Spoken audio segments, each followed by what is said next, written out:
The colors of Middle-earth were never mere decoration. They were the language of its soul. Every hue that brushed its mountains, every shimmer across its waters, spoke of ages long past and destinies yet to come. They were songs in pigment and shadow, stories whispered through light. Before we continue further, if you could take a moment to like this video and subscribe to the channel, it would mean the world and help us share more tales of Arda. Now, let's return to the story. Chapter 1. The Dawn of Arda. In the beginning, when the music of the Ainur first wove the world into being, color was born not from sight, but from song. Blue for the waters of Ulmo, green for the living things of Yavanna, silver for the stars of Varda, and gold for the fire of Owl's Forge. Each shade was a voice, each tone a harmony in the great design. When the Valar descended into the New World, they painted Arda with their purpose. The gold of Lothlórien and silver of Telperion poured their light over Valinor, casting reflections that later echoed through every realm, from the gilded fields of the Shire to the silvered woods of Lothlórien. And yet, as with all songs, discord followed harmony. When Melkor's malice entered the world, so too did the darker shades. The gray mists of fear, the red glow of ruin, and the black that devoured even the light of stars. Thus the palette of Middle-earth became not a spectrum of beauty alone, but of conflict, light striving endlessly against shadow. In this balance of color, Tolkien's world found its truth. For every bright hue was born of loss, and every darkness carried a memory of the light that had been. Chapter 2. The Shire, the Green of Innocence. Few colors in all Arda hold more meaning than the green of the Shire. It is not the deep, ancient green of Fangorn, nor the pale silver green of Lothlórien's leaves. It is the green of home, soft, rolling, familiar, a color of laughter, hearthlight, and rain-soaked soil. The Shire's palette speaks of peace untouched by ambition. The round doors of Hobbiton painted in calm hues, grassy greens, sunflower yellows, and earth browns mirror the gentle rhythm of life. In its simplicity lies its power, for the Shire is what Middle-earth fights to preserve. Frodo once stood at Bag End, watching dawn spread across the fields, the morning mist catching the first light in threads of gold.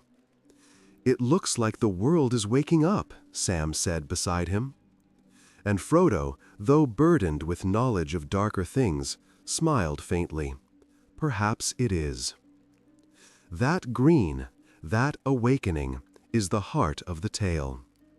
It is what every hero remembers in the darkest hour: the grass beneath their feet, the smell of tilled soil, the comfort of knowing that somewhere life continues unspoiled. To lose the green would be to lose Middle-earth itself. Chapter 3. Rivendell, the Silver of Memory.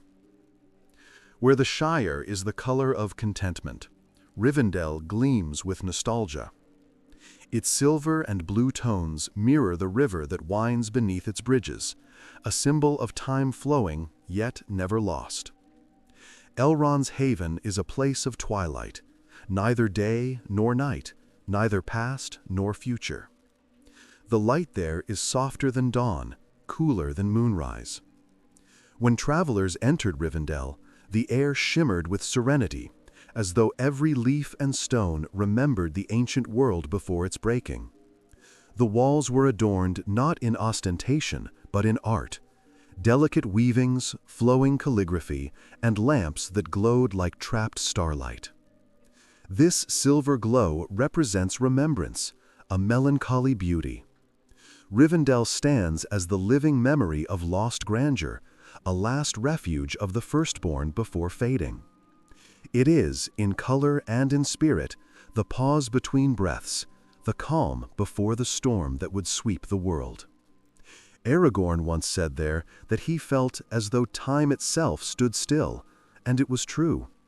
In Rivendell, time was not an enemy, but a song played slow, so that its melody could be heard before silence came. Silver is not the color of death. It is the color of things too precious to fade, even when fading is their fate. Chapter 4. Lothlórien, the Gold of Preservation. If Rivendell is the twilight of the elves, Lothlórien is their last dawn. Gold dominates this realm, not the garish shine of treasure, but the living gold of Malorn eaves and sunlight filtered through eternal spring. Under Galadriel's power, time in Lórien stood in defiance of decay. The air glowed faintly as though touched by a perpetual morning, a light not of this world but of Valinor's memory. It was the last echo of divine light upon mortal soil. To enter Lothlórien was to glimpse what Arda once was, unmarred. Even the shadows there shimmered faintly, as if unwilling to surrender to darkness. The Fellowship felt it, awe mixed with sorrow. Frodo, gazing upon the golden wood, murmured, "It feels like the world holds its breath." The gold of Lórien was not victory, it was resistance. Galadriel's ring, Nenya, wove this illusion of eternity, a sanctuary against time's cruelty. But beneath the beauty lay tragedy, for to preserve is to deny change, and denial cannot last forever. Thus, the gold of Lórien burns with quiet melancholy, a fading light that knows it must fade, yet still shines. Chapter 5. Mordor, the Black of Domination. Where light once sang, shadow screamed. Mordor's palette is stripped of mercy. Its blacks, grays, and blood reds devour all softness. Yet in their starkness lies meaning. The land was not born evil. It was twisted, burned until the soil itself bled ash. The mountains that ringed it, like jagged teeth, held not majesty, but imprisonment. The eye of Sauron cast its crimson glare across the plains, washing every surface in light that was not light at all, a parody of illumination. Black here is not emptiness. It is control. It swallows individuality, forcing all things into uniform shadow. Even fire, the symbol of life, is corrupted, turned into furnace and weapon. And yet, even in this desolation, a flicker of meaning remains. Mordor is the consequence of unchecked will, the color of obsession hardened into landscape. It reminds us that evil in Tolkien's world is not born from chaos, but from order made absolute. There are no true blacks in nature, only the absence of all color. Mordor embodies that absence, a world where beauty has been consumed by purpose. Chapter 6. Gondor, the White of Endurance. White in Middle-earth is never pure innocence. It is resilience. The White City, Minas Tirith, rises in tiers of stone and memory, each level a symbol of endurance against encroaching dark. Its marble is not flawless. It bears the stains of age and war, but that only makes it stronger. When the morning sun strikes the citadel, its white gleam cuts through shadow, a defiant act of hope. The banners of the king, the silver tree upon black, the stars above. These colors are oaths.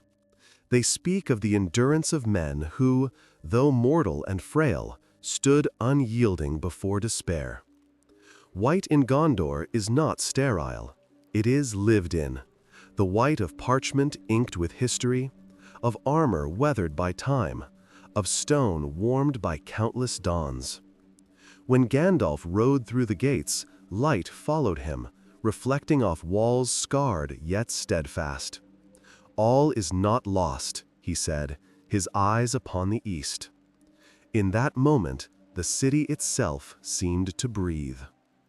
The White City does not promise victory. It promises defiance. Chapter 7. The Grey Havens, the Silver Horizon. In the end, all colors fade into one, the silver of the sea. At the Grey Havens, where the waters of Middle-earth meet the undying west, the world seems hushed beneath a veil of mist. The light there is not bright nor dim, it is eternal. When Frodo stood upon the pier, the waves caught the starlight in ripples of argent fire. Behind him lay the green of the Shire, the gold of Lothlórien, the white of Gondor, the black of Mordor, every color of his journey. Before him stretched only silver. That final hue is the color of departure, the blending of all things. It is peace, not in victory, but in release. As the ship passed beyond sight, Sam watched until the light melted into horizon, whispering, "Well, I'm back." And with those words, Middle-earth exhaled, its colors resting at last. Chapter 8. The Legacy of Light and Shadow. The palette of Middle-earth is not bound to paint or canvas. It lives in memory, in how we see and feel the world Tolkien gave us. The green of hope, the silver of remembrance, the gold of defiance, the black of corruption, the white of endurance, and the silver sea where all journeys end. Each place in Arda is a color in the great painting of the world's story, a reminder that beauty and sorrow are born together, and that every light casts a shadow. In the end, Middle-earth's true masterpiece is not its geography, but its balance, a harmony of tone, where even the darkest hue deepens the brilliance of the light beside it. So when we look upon these lands, in art, in imagination, in memory, we see not fantasy, but reflection, of loss, of courage, of longing, of the will to preserve what is good. And perhaps that is why its colors endure, long after the brush has faded. For in every green field, every golden dawn, and every quiet twilight, Middle-earth still breathes, painted not on parchment, but upon the heart. If you have journeyed this far through the colors of Arda, traveler, do not let the light fade. Seek our next tale, the light that even Sauron feared, the power of Galadriel.